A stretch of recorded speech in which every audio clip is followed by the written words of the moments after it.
Ahora empieza su programa, el show del doctor Roy Aranda. I'm going to have a whole bunch of questions for you. You ready to take the challenge? Sure. Okay, so let's start with, since we're talking about relationships and couples, how would you define a healthy and secure relationship? Let's talk about a good relationship before we look at some of the issues that come up. Okay, well, when I think of a healthy and secure relationship, I think of a partnership. And a partnership, when people first meet, they say they fall in love. But in my mind, people fall in infatuation. And what that really means is you fall in love with that which you want. And you actually project onto the other person sometimes things that aren't even there. And so when you're in the stage of infatuation, you're getting all those great little oxytocin and all the hormones running through your body, and you're feeling absolutely wonderful. But that period only lasts for a certain amount of time. Some, it lasts for longer and others shorter. And when that period is kind of done with, then the couple actually can look at each other for maybe who the other person is.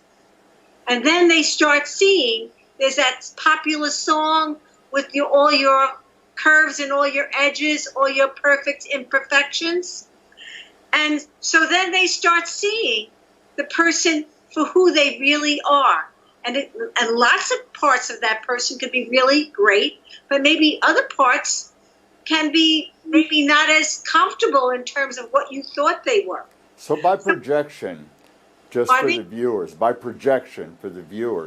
that sort of means that you yourself are putting some of your own values, needs, emotions, and sort of putting it onto another person. So you're sort of like creating to a certain extent an idealized image of what you would like, and that's where you first begin to to come up with an image, and that's the projection. Did I more or less say correctly? A simple way of thinking about it is you just put your wishes on the other person, the wishes of what you'd like to be or see. So then what happens is when that period kind of wanes, then couples come to a place where they say, do we want to go further and commit to having a relationship, or do we part? And for people who want to continue to be together, they start building a partnership. And there's a commitment. And when you make that commitment, there are goals and values discussed, and also, hopefully, healthy and proper ingredients to make a relationship work. Now, so many couples that come to see me that are in committed relationships. Today, not everyone gets married any longer. They stay in relationships without marriage. They have children without marriage. So a relationship it's a very different definition in our new world. And so what the ingredients need to be discussed before couples really go further into commitment. And let me just tell you what some of the ingredients are. Do you know the most common reason why couples do break up? The most common reason is money. So that's really important for couples to discuss if they are going into a committed relationship. Is one, how are you going to deal with money? How are you going to share your money? Who is going to make the money? How are you going to budget your money? What are you going to spend your money on? What are you going to save? And is there going to be some money just for each member of the couple to spend independently? Because if there's too much control, when there's too much control, there's a lack of freedom. And what do people do when they feel a lack of freedom? They rebel. Another ingredient in a relationship to have a good and healthy one is the ability to be intimate, which is expressed in sexuality and in showing affection. And people's level of ability to be intimate is like a dance. That's how I see it. So when you get on the dance floor, there are couples who can really dance gracefully together, while there are couples that really stumble. And the same thing goes with expressing our emotions. Some couples don't struggle as much, while others struggle quite a bit. So you really need to discuss what are your emotional needs as individuals and as couples. And you also need to share your fantasies about what you would like and then what is possible. I've seen situations in many patients where they're equating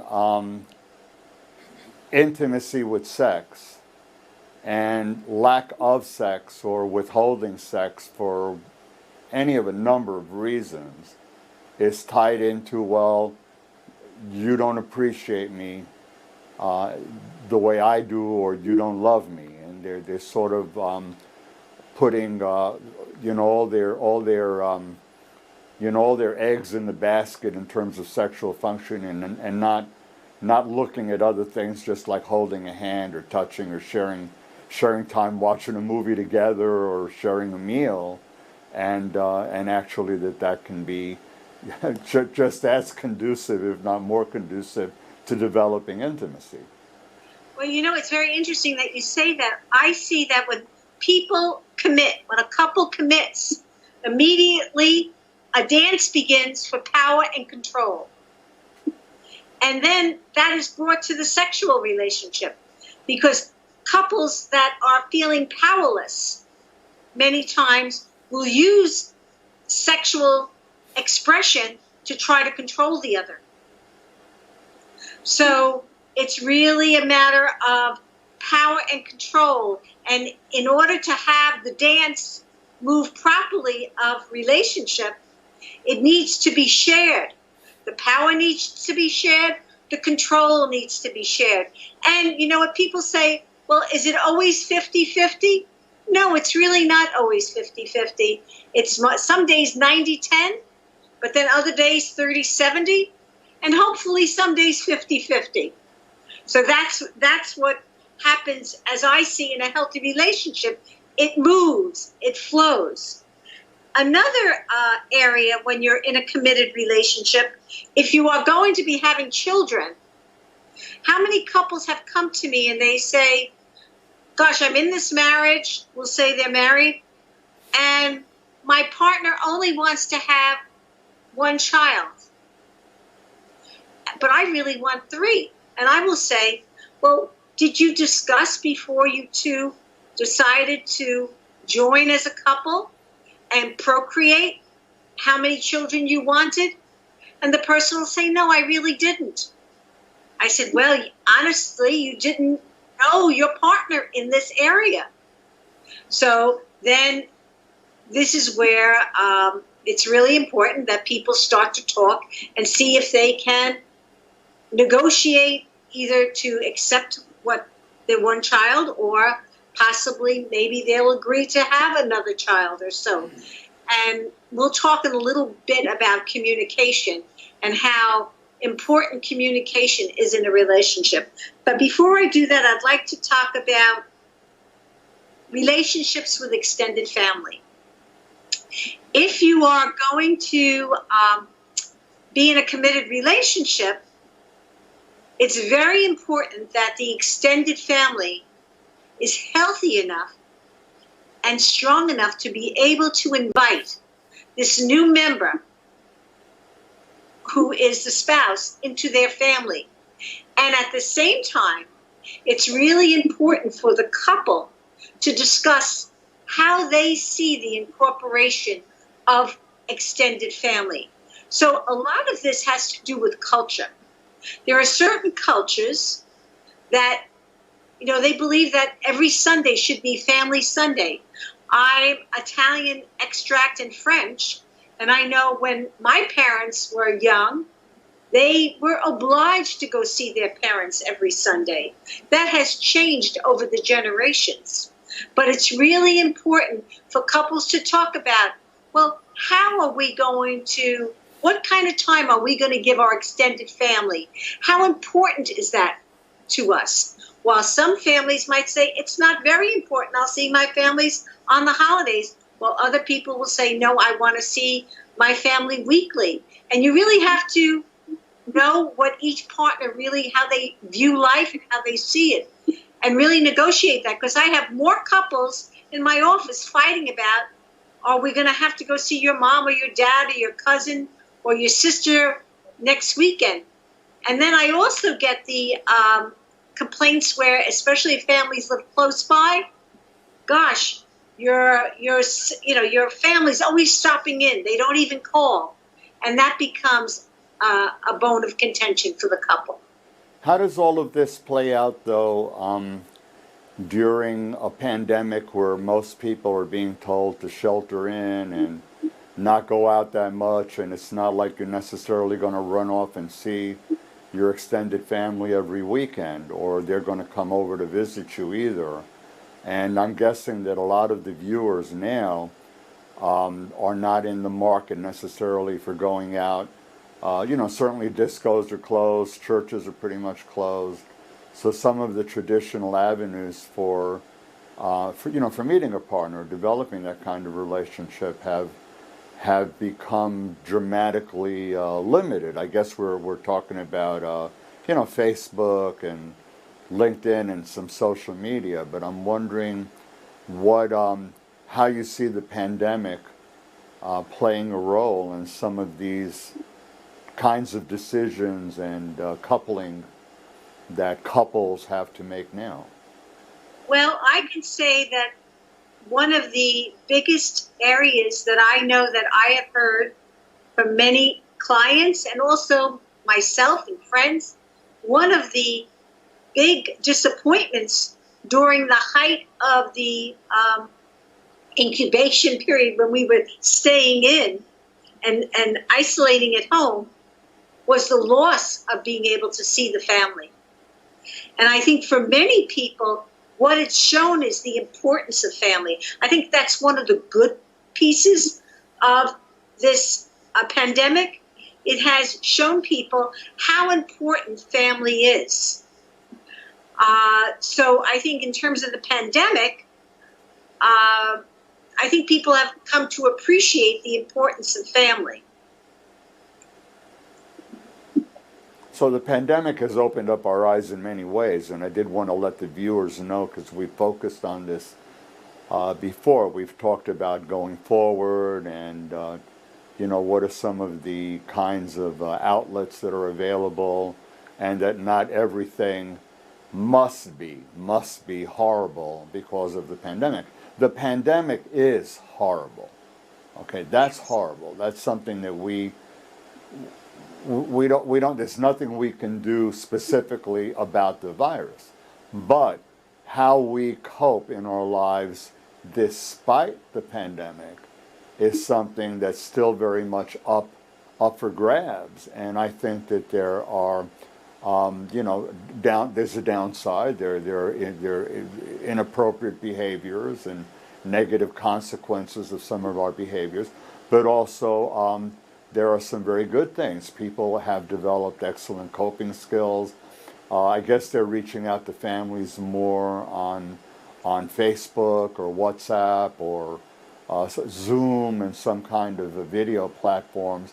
And like you said, they're appreciating having missed it. And on those occasions now where there are outings, I'm guessing that the value and the significance of the outing has become really so much more important. Oh, you're absolutely correct. And I can just talk personally that when we finally started to see our children and grandchildren, at first we weren't able to touch each other. We just had to keep at a distance. And you really felt the tension that you just wanted to get your grandchildren, your children, and hug them. But over the summer, I have to say, we've all had a fresher breath, a breath of fresh air, and have been able to be with our families on the outside. And I know many people are saying they really fear what's coming up ahead with the fall and the winter, being locked in again and not being able to see family. I was just talking with someone today, and they said, what's going to happen over the holidays? What's going to happen at Thanksgiving? Are we going to be able to see our families? And I said, I really don't know. We really don't know what's going to be coming. We hope that we will be, but there's a large possibility, especially if you are in a certain age bracket or you have health issues, you might not be able to. And so what that's doing is that's causing, what this pandemic has caused is a great deal of anticipatory anxiety and complicated anxiety, because this is going on for so long. And that's really difficult for all of us to handle. I have some questions later on in the show that actually come from patients that I'll throw out at you, because I think that some of these would be very applicable to many of the viewers. So you're actually sort of a segue to that coming up a little bit later in the show. What are some of the conflicts that couples are experiencing presently? Well, as you said, with the pandemic, parents and couples had to become cooks, teachers, do their jobs, and just do so many chores that maybe sometimes they would be able to get other people to help them. That was no longer available. And also there's been a lot of financial stress for many people. So that puts tremendous strain on couples and gives them so much anxiety. And additional financial worries now that we're hearing that there's probably going to be reclosings of restaurants and some other places of social gathering, as well as violations that are being handed out as a result of people not keeping social distancing or wearing face masks. And I'm wondering if you, I'm pretty sure you agree with me, but I'm wondering if you can put a voice out of caution to all the viewers that the science clearly shows that you've got to really maintain a certain amount of distance and wear the mask. That's ultimately the only way that with time we're going to control this horrific pandemic. Otherwise we're going to keep going, up and down, up and down, up and down. And we're asking questions like, well, what's going to happen Thanksgiving? I'll go further. What's going to happen around the Christmas and the Jewish holidays and the other religious holidays? So all of this, as far as I'm concerned, are areas that are unknown, because we have different responses, not just in New York, but different responses across the country. And I know that we have many viewers from California. And by the way, my heart goes out to the Californians about the fires. I really feel heartbroken that you're experiencing that. That's very spontaneous. I just thought I'd throw it in. We have hurricanes that are working their way up. We have all of these natural disasters and tragedies on top of a pandemic, and we don't really have measured, consistent ways of handling it. But so that was what other? I sort of cut you off a little bit. What other kinds of conflicts are people experiencing? The financial would be one. Questions, I guess, about school. And also, they're experiencing, say, a lack of diversion. Before, you'd be able to go out to dinner easily. You'd be able to go to a movie. So people are not having the usual diversions to help them deal with just the regular stresses in life and the regular anxieties that are just in life in general. So what I suggest for couples, and some couples have been very inventive, they'll make, after they put their kids to bed at 9 o'clock or 8:30, what they'll do is they'll make a date night. And they'll have dinner, and they'll put a candle, they'll set the table up as if they're in a restaurant and make it a date night. They'll have movie night. They'll listen to concerts on the computer. People are finding ways to bring fun into their life. You're limited by how creative you're willing to be. Right. And it means also putting effort in. And you know what? Really, what is love? Love is your effort and your energy and your caring and your compassion in action. That's what love is. What I talked about in the beginning of the show, infatuation is the great stuff that we all love. But in order to really have love, you really have to work at all the parts of the relationship over time to experience love in its fullest. It's actually action.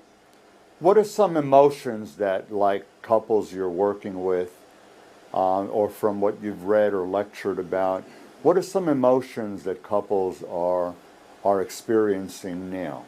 Well, people are experiencing high levels of anxiety.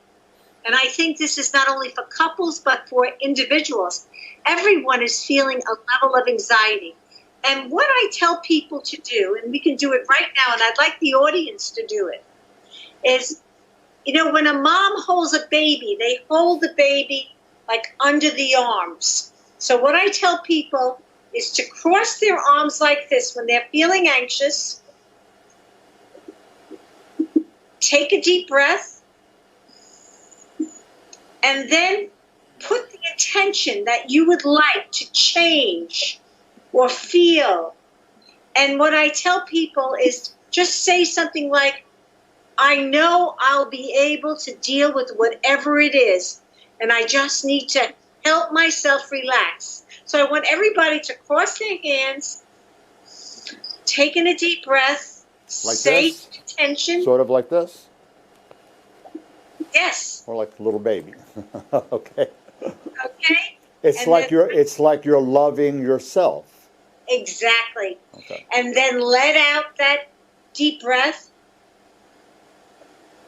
Now let's do it again, because the first time you really don't get the feeling of it. Let's do it now. Again, cross your arms. Take in a deep breath. Say your intention. Let out your breath. And now release your arms. How does that feel, Roy? I had a physical reaction.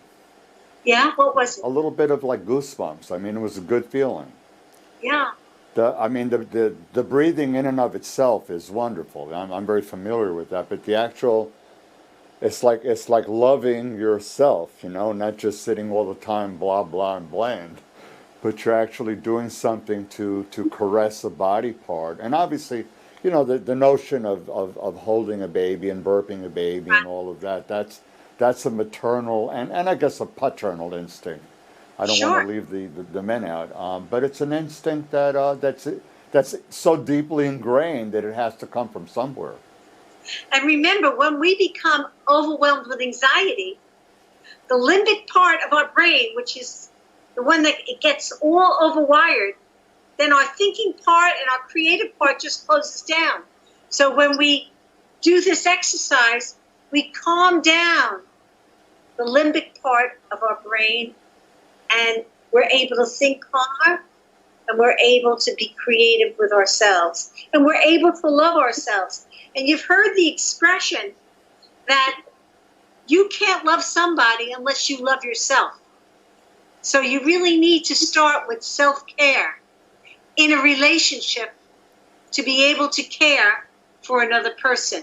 So it's really important that both members, and within this pandemic, it's really been important that people take care of themselves. And I know for myself, really, at one point, the only thing I could do was God bless, I can do my work because I was able to do it over Zoom. The only other thing I was able to do was to go take walks. And it was a lifesaver. And I know the poor dogs, everybody's dog is exhausted because everybody in the family was picking up the dog and saying, come on, let's go. And the dog is saying, oh, please, I want to rest. Can you people go back to work, go outside? The poor pet wants a little bit of downtime. Get away from my neurotic parent for a while. Right. And you know what? It's another thing I want to mention about anxiety. With anxiety, people do one of two things. They either move closer to people because they want that comfort, or they move away.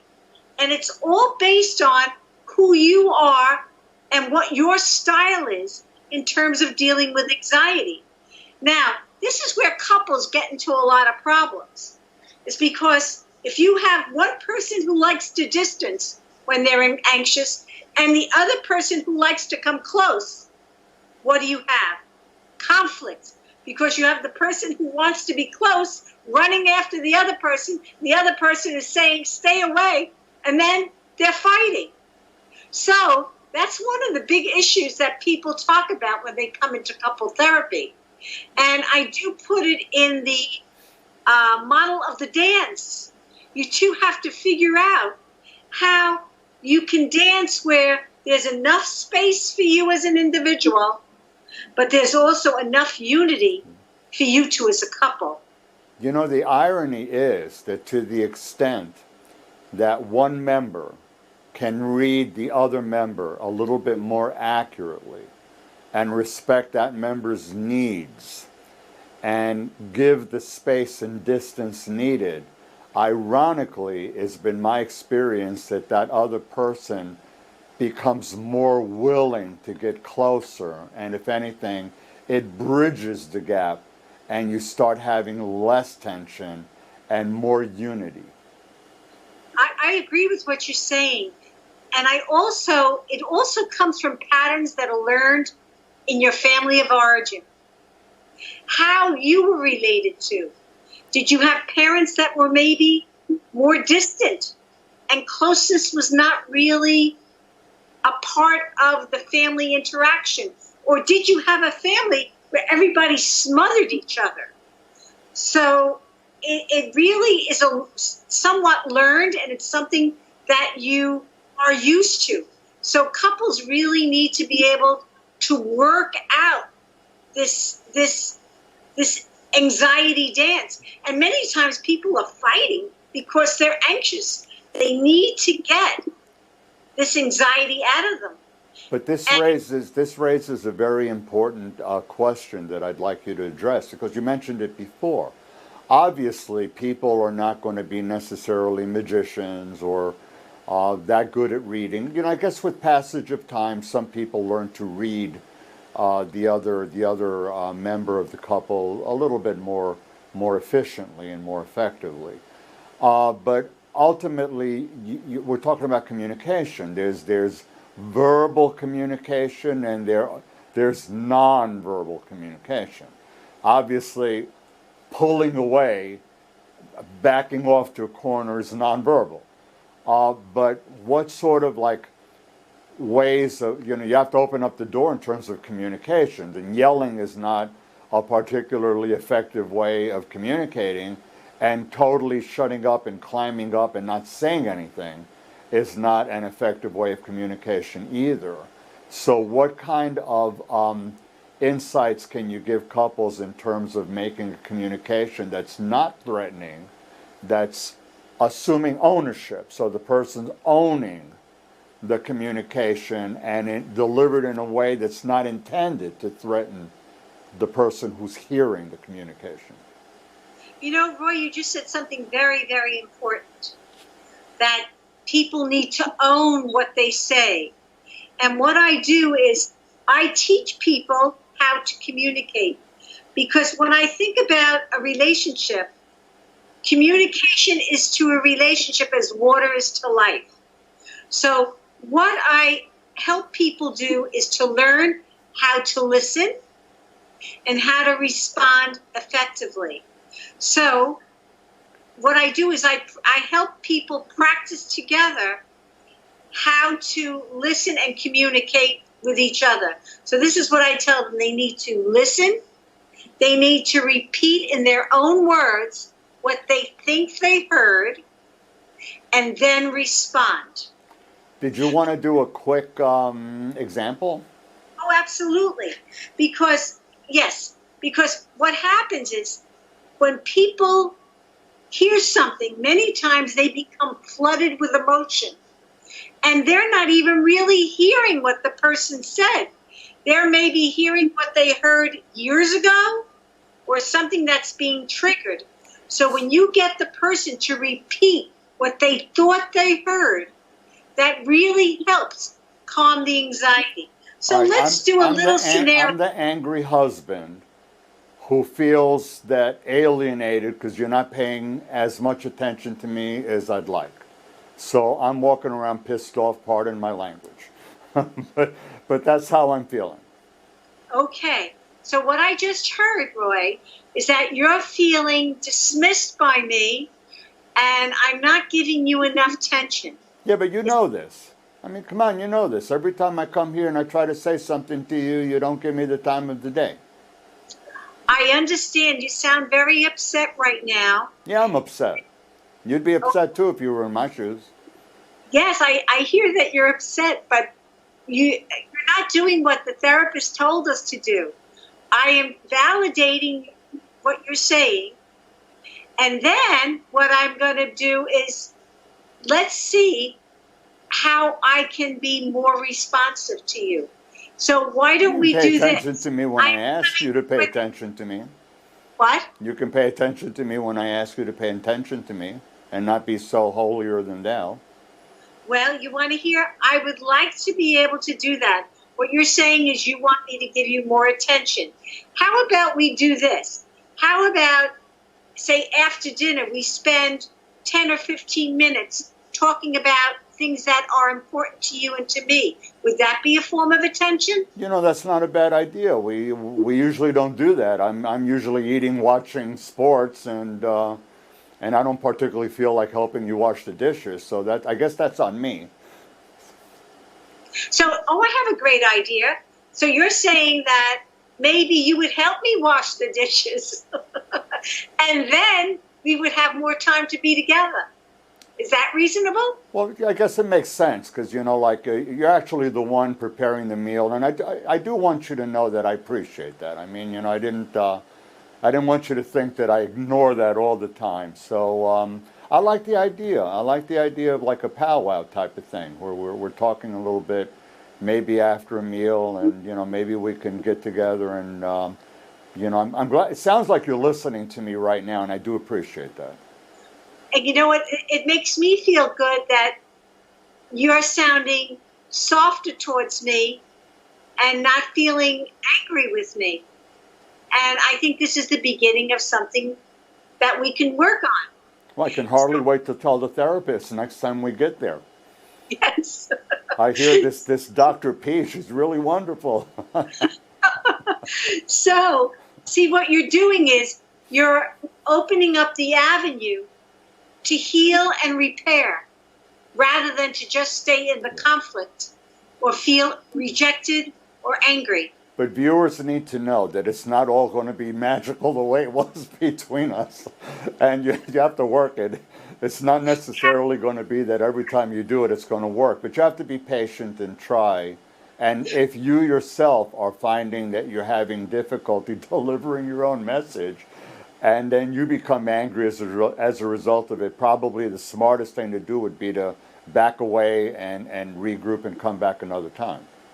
Yeah, if I can just repeat for the audience, have the person say in their own words what the other person just said to them.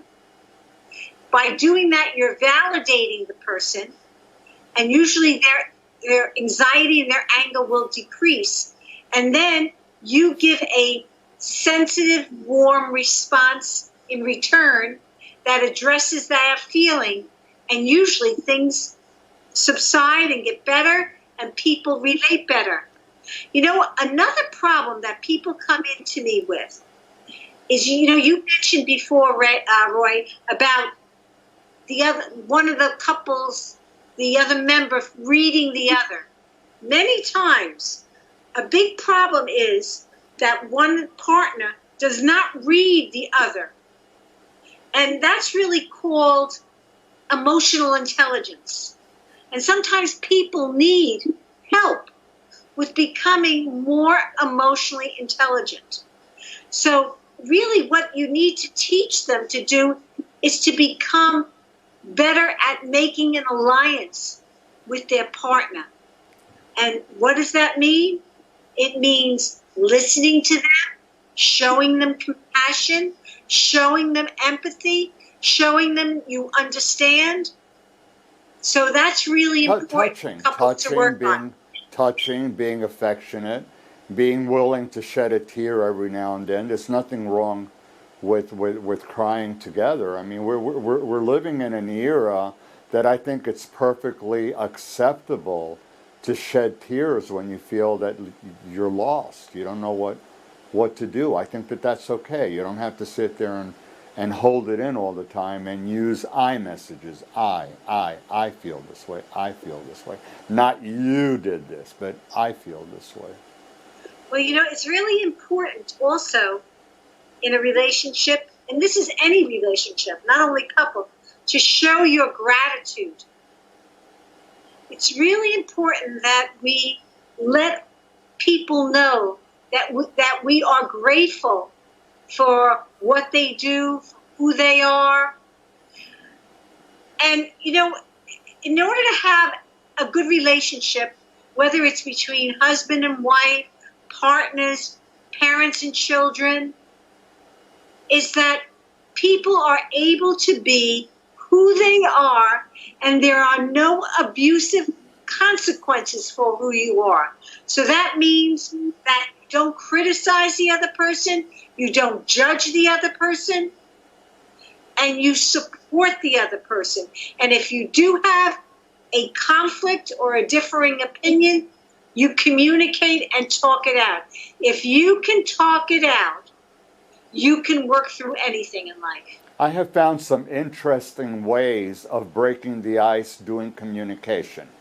Given that we are in a world now that we're relying so much on our iPhones, smartphones, social media, it's sometimes like fun and loving to like take a picture of something that you like and text it to your partner, so that like it lightens it up, like a little picture. Like my wife and I, we are absolute pet adorers. And I know that if I send her a photograph of this like really cutesy little dog, she's going to say, "Oh my God, that is so lovely." And it's sort of like, it feels good. I mean, it feels good. So that if there was something that had been somewhat tense prior to this, it sort of seems to all of a sudden not be that important. So you can use some of these props or some of these things, what your partner likes. Or if your partner's on the phone, respect that she or he is on the phone talking. Don't feel obligated to interrupt or become, part of it, and don't infringe on somebody's Kool-Aid, as my wife says to me every now and then. "Hi, Irma, I'm throwing you in on this show." Oh, by the way, that's my new hairstyle is thanks to Nurse Irma, the new hairstylist at my home. But but I think that props probably work very nicely. You know what? Also, I want to bring up, and I think you're absolutely right. It's very important to have fun in your relationship. You need to be able to have fun because, life, especially through this pandemic, is difficult. There's no doubt about it. It's difficult emotionally. It's difficult physically in terms of all the things we have to do, all the changes we have to make, and the adaptations we have to make. So it's important to find ways to have fun within this new normal. You talked also about expressing gratitude. The flip side of that is to express, I'm sorry. I screwed up. Forgive me. Right. I don't think we do enough of that. I agree with you. Many people get stuck in their own way. They get stuck in their own way and they can't say they're sorry. But I would like to talk about the side of forgiveness. People think that when we forgive, we forget. No, we don't forget. But when we forgive, you know who we're really forgiving? We're forgiving ourselves. Because if we hold on to anger, it destroys ourselves. So we need to be able to forgive.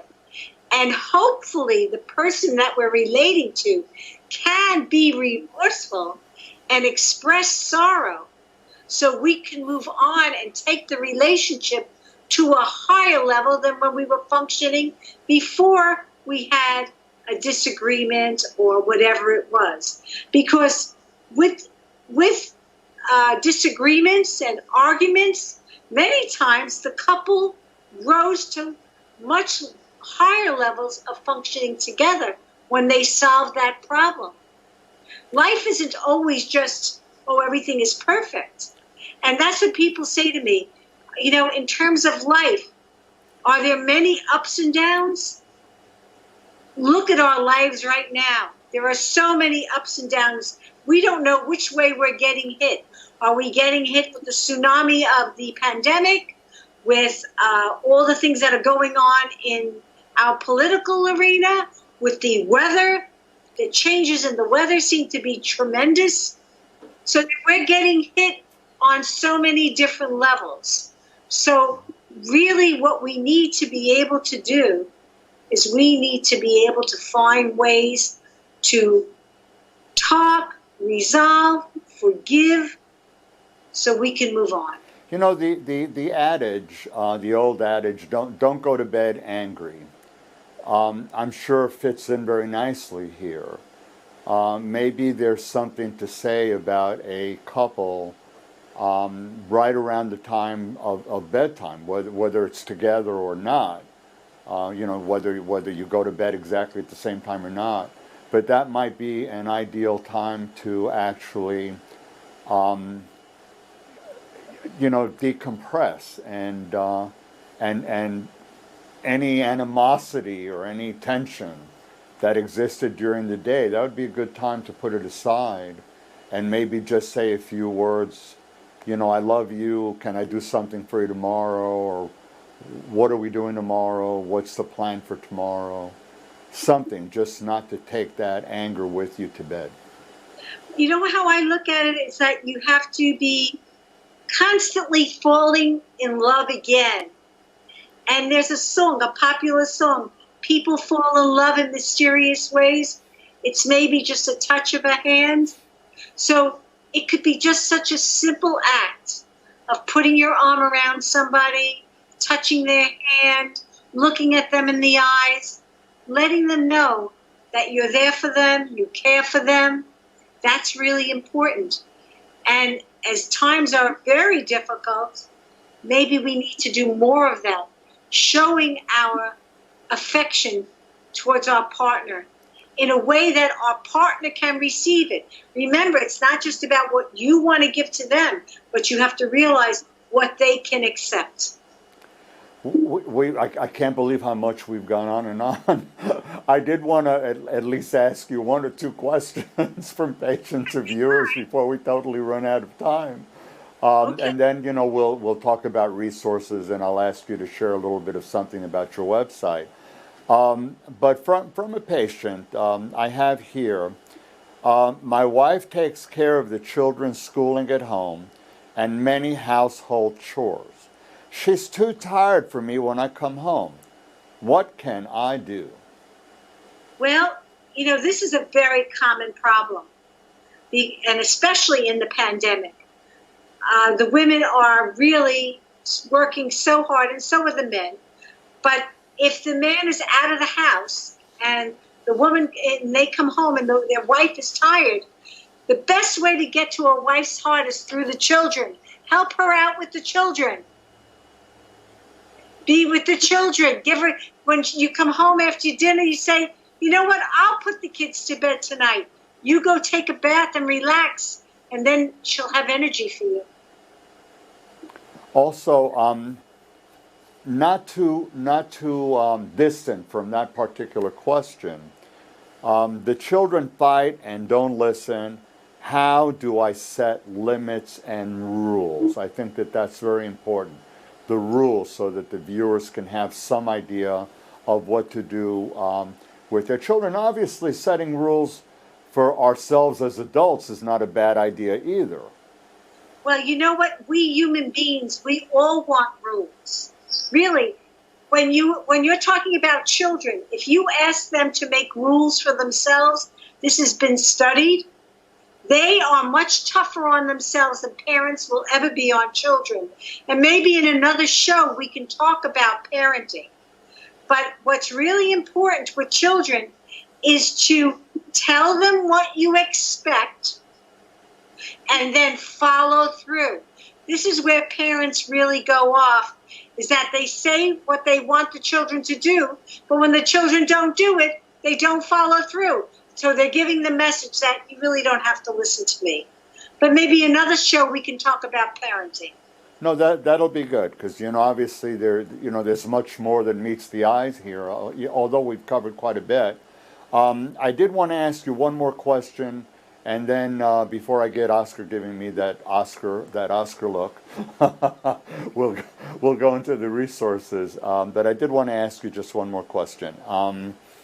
This goes, I guess, somewhat to a disagreement between a couple as to risks involved in the pandemic.